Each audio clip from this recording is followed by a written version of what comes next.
You're watching Reality Check. The first indication that the second COVID wave has hit India's growth has come from the International Monetary Fund, which in its latest report on the world economy has downgraded India's growth projection for this financial year. As significant as that number are the reasons why. Joining me to talk about what lies ahead for both India and the world is the chief economist of the IMF, Gita Gopinath, joining us from Washington, D.C. Gita Gopinath, great to have you on as always. Let me just start with India, as we always do. So your projection is to downgrade India from 12.5% to 9.5% for this current financial year. Is that largely, as you seem to suggest, because of the way the second wave hit India? Hi, Srinivas. It's always a pleasure to join you. Now, when we put out our forecast in April, at that time we had said that one major risk was what we were at the start of, which was the rise of the second wave in India, and if that led to widespread lockdowns. So those risks did materialize, which is why we have the downgrade of 3 percentage points. Also, in terms of the recovery and looking forward, we have a fairly modest recovery because we think that, the confidence will not come back as strongly as it came after the first wave. There's still uncertainty about the next wave of the pandemic. Yes. So because of these factors, what we are seeing is kind of a fairly gradual recovery. Okay, so in other words, God forbid, we don't have more waves, but were that to happen, we could see a further drop in growth. So if there was another wave to hit in a way that, again, required some very strict limitations on mobility, then that indeed poses an important risk on the downside. Right. I think one of the more concerning things about this, Gita Gopinath, was the fact that, in a sense, it was assumed that because so many countries are going through second and third and multiple waves, there would be a downward revision in growth of most countries. But India, we're just looking at the chart, appears to have seen the largest drop in growth projections. So you have all the countries that are actually seeing an uptick, particularly developed world countries like UK, Canada, and so on. India is right at the bottom. There's Spain in negative, China negative, Japan, Saudi Arabia, and then India at -3. So we seem to have been hit the hardest. The second wave in India was really catastrophic. It was unlike what we've seen in many other parts of the world. Now, yes, you have seen such a situation, for instance, in Brazil and some other countries. But again, in terms of major economy being hit so hard with the health system under such severe pressure, all of that is, really did lead to a downgrade. But again, when you compare numbers, I think it's important to keep in mind that the baselines are very different, right? We had India 12.5% growth.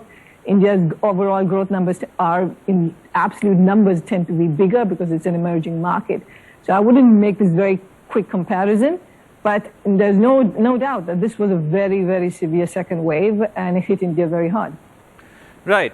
I think the wider point you seem to be making in this latest report is interesting and concerning. You seem to be suggesting that there is a kind of global divide, if you will, where overall world growth, there has been an uptick, but that's largely been driven by the wealthier countries and the wealthier economies, and it's the more developing nations that are actually not doing so well. And you point to two reasons for that. One is a certain degree of vaccine inequality or vaccine iniquity, and the other is the lack of sufficient stimulus, particularly by the developing world. So I'd like to talk to you about each of those one by one, starting with the vaccine challenge or the vaccine divide. Gita Gopinath, take us through that, what you mean by that, and how that's contributing to one half or one section of the world not doing as well as the other. So we have been warning about this dangerous divergence, and what our numbers basically say is that it's getting worse. So we actually have no revision for our global growth numbers. It's still 6%, the same number we had in April. But basically what we have is an upgrade for advanced economies that's offset by downgrade for emerging and developing economies. So indeed, the vaccination story, the inequity in access to vaccines is a very important part of it. In the advanced economies, we have, on average, 40% of their population fully vaccinated. That number is 11% in emerging markets. And when you get to low-income countries, we're talking around 1 to 2%. So there is this big divide. And at least when it comes to seeing a revival in services sector, it's very important that people are able to go out and go to restaurants and travel and so on. And that kind of recovery is just much harder to make happen when you have large unvaccinated populations and you see cases going up. Now, for instance, we have the downgrade is being driven by emerging Asia, which is really rare because emerging Asia is usually the big engine of growth among emerging markets. But it's entirely driven by the pandemic. And it's not just India, but it's also, Malaysia, Thailand, Philippines, and so on. So it is very much a pandemic-driven story, and that's being driven by this big vaccine divide that we still have, though we are now like more than 7 months into having the first successful vaccination being put in arm. Right. Now, in India's case, the story is somewhat more complex when it comes to a shortfall of vaccines, because it's almost ironic that India is considered the vaccine factory of the world, and yet we are also amongst that group of countries that are struggling to cover a significant percentage of our population. India is also has one of the largest populations, so that it would be nearly impossible to have all of this done in like 2 months. It's a very large number of people. If you look at the current rate of vaccinations in India, which is last time I checked was about 4 million a day, vaccine shots a day. At that pace, we project India will cover around 38% of its population by the end of this calendar year at that pace. But again, here is where I think the biggest action can be done, which is to ramp up vaccinations and increase production. Now, it's very heavily dependent on a few production sites, including the Serum Institute of India. The question is, can we get more production going in India for the next several months so that there is a ramp up in vaccinations? But the challenge here, Gita Gopinath, and this is not just unique to India. India, of course, has the advantage of domestic producers like Serum Institute and others, but their own production capacity, even if ramped up, will fall far short of the kind of requirements a country like India has, which is why India is now talking to other big global giants like Pfizer and so on. Except having come somewhat late to the party, they're all sold out. They're heavily booked out with multiple other agreements they have with other countries around the world. What's the way around that, you think? So certainly, I think in terms of countries that are ahead and those that are behind, there is very much the countries that put in their procurements very early are doing better than the ones that did not.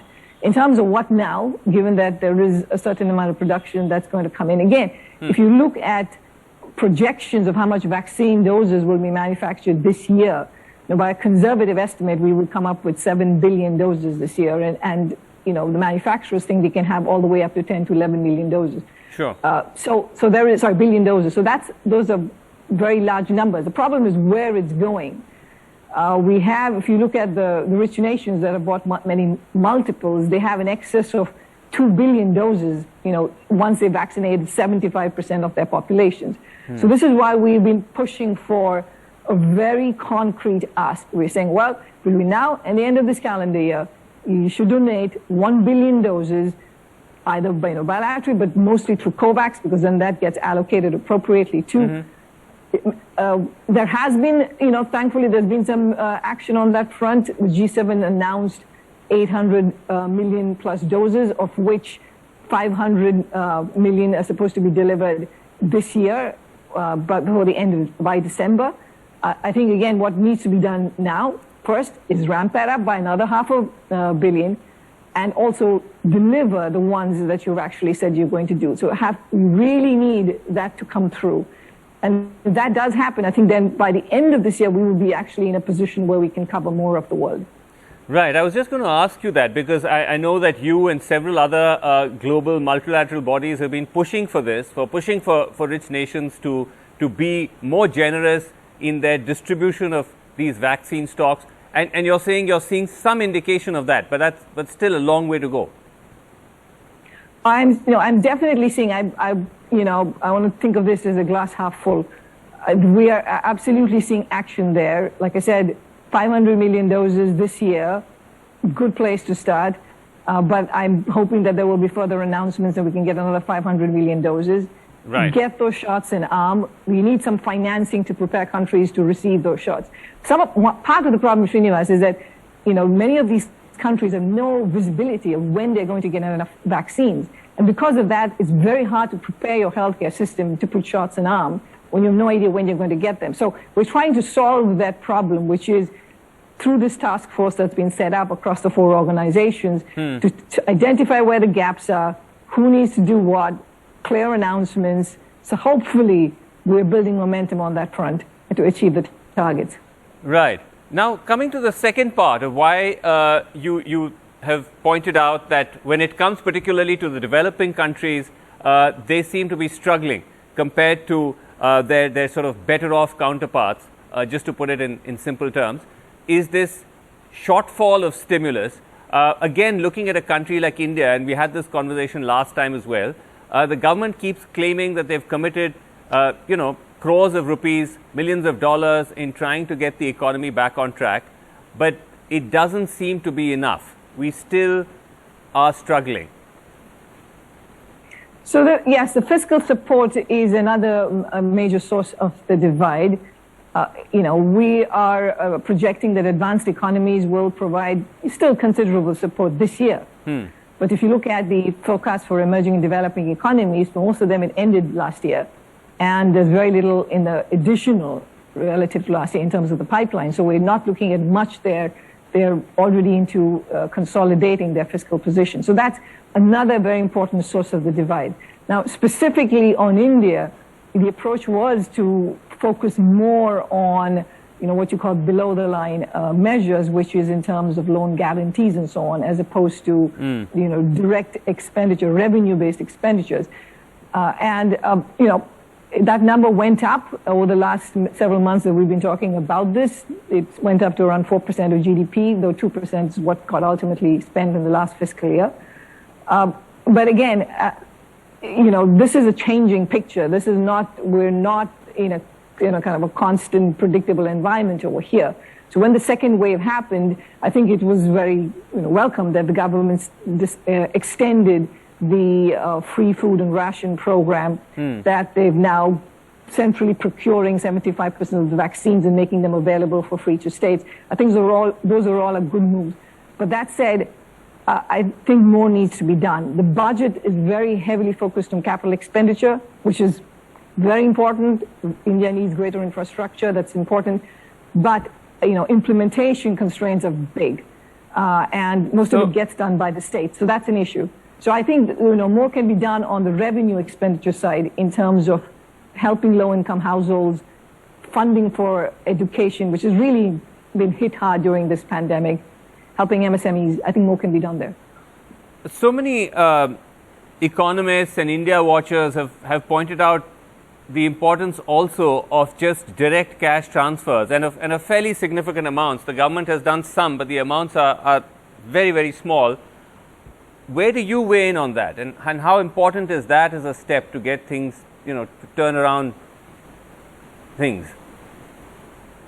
This pandemic has been very, very hard on lots and lots of people. But if you look at the numbers in terms of how many that entered extreme poverty over 2020 and 2021, including taking into account the recovery to some extent, we're looking still at close to 30 million people who are in extreme poverty. So, support will be needed, income support will be needed for these people and for others too, not just those in extreme poverty. I don't have a number for you on exactly what that should be. We're doing some analysis and we might come up with it, but I don't have that number right now.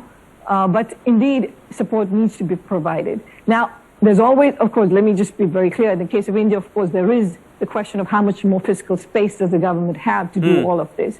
And here is where I would make another point, which is it's very important to kind of credibly announce the measures that will get India back onto the the typical fiscal deficit numbers that we see. Not now, it should not be implemented now, but there is a need for a credible medium-term fiscal consolidation strategy. And if that's done, then that also provides assurances to markets and helps with the financing that's needed to do the kind of revenue spending that's needed at this point.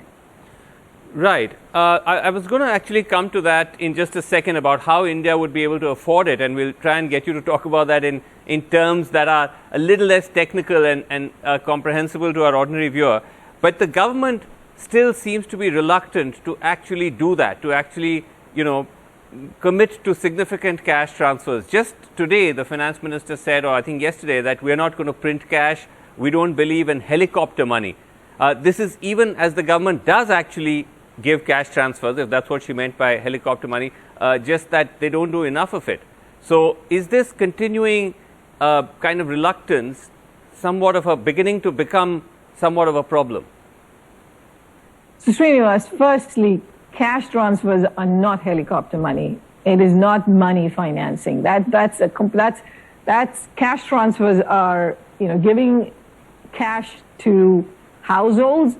The question is, how do you finance that? How does the government finance that? You can do that by raising money on the markets, or helicopter money is literally the central bank financing directly that expenditure, where I believe that there are very serious risks associated with that.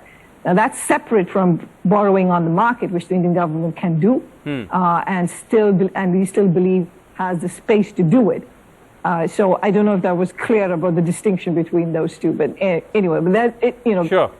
It's not the same thing. Right. And this is why I said that when it comes to being able to raise financing on the market so that you can provide the support that's needed, it helps to have a credible fiscal plan about how, once you're past this pandemic, how will you be bringing down these fiscal deficits. Okay. And the government announced privatizations. That was an important part of it. But of course, there are huge challenges with getting privatization to happen. Yes. So there is important measures that can be done on revenue raising side, which is from more robust GST collections, in increasing the size of the base. So those kinds of policies will give assurance to markets. And I'll just make one last point, which is that. Yes.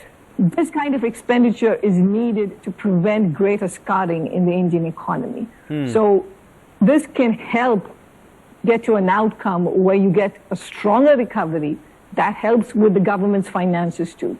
So we have to keep that in mind. It's not that you're just spending now and all of that is going to be a problem. You're trying to get back a faster recovery, and that helps even fiscally.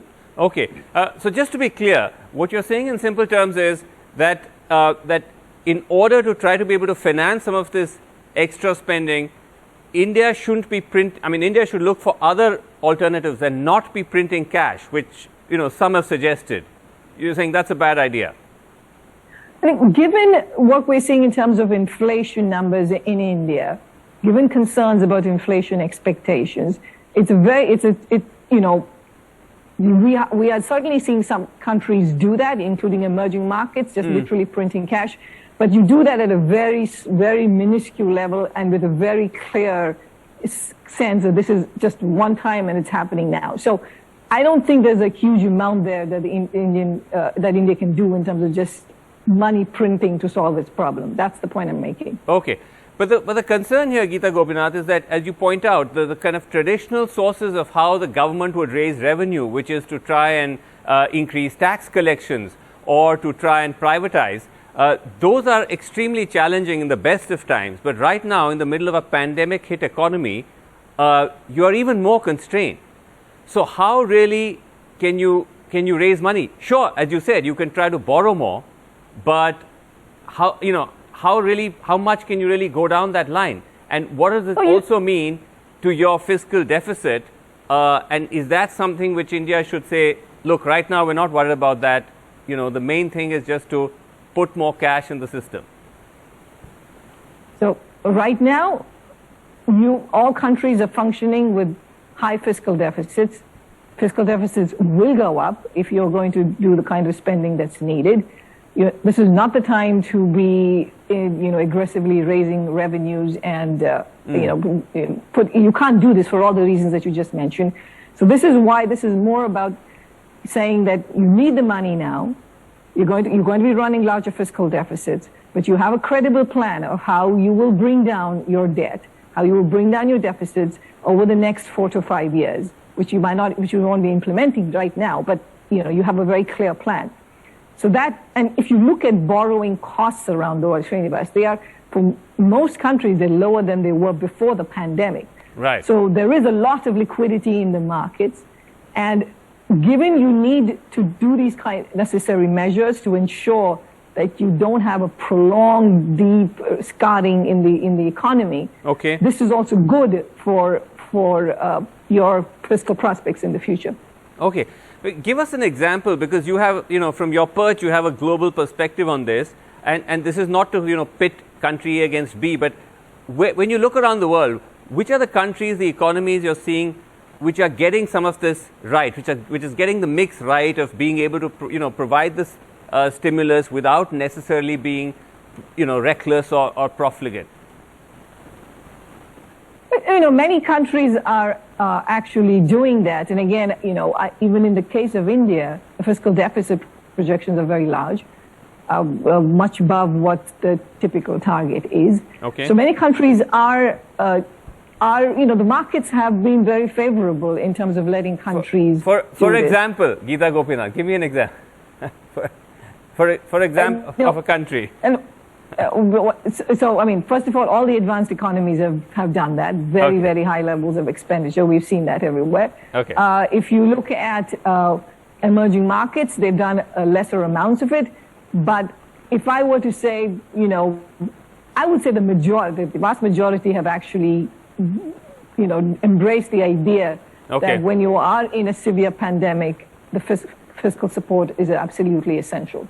Okay. And I'll give you the example of, for instance, one prominent emerging market, which is Indonesia, which actually did use some amount of monetary financing, the kind of money we were talking about earlier, right, in the start of the pandemic, and they did it, but they did it by a small amount, and it was completely clear this was temporary and transitory. So that worked. A small amount of monetary financing did work. Okay. And it didn't have a big effect in terms of inflation expectations or anything. But that's one example. But again, like I said, this is a tricky landscape. Right, right. So just a small amount of print. If you're going to print cash, do it, in a very limited, kind of focused, surgical way. But don't, nothing beyond that. I'm told we're completely out of time. I'd love to keep going. But thank you so much indeed, Gita Gopinath. Always a pleasure to talk to you. Thank you. Same here.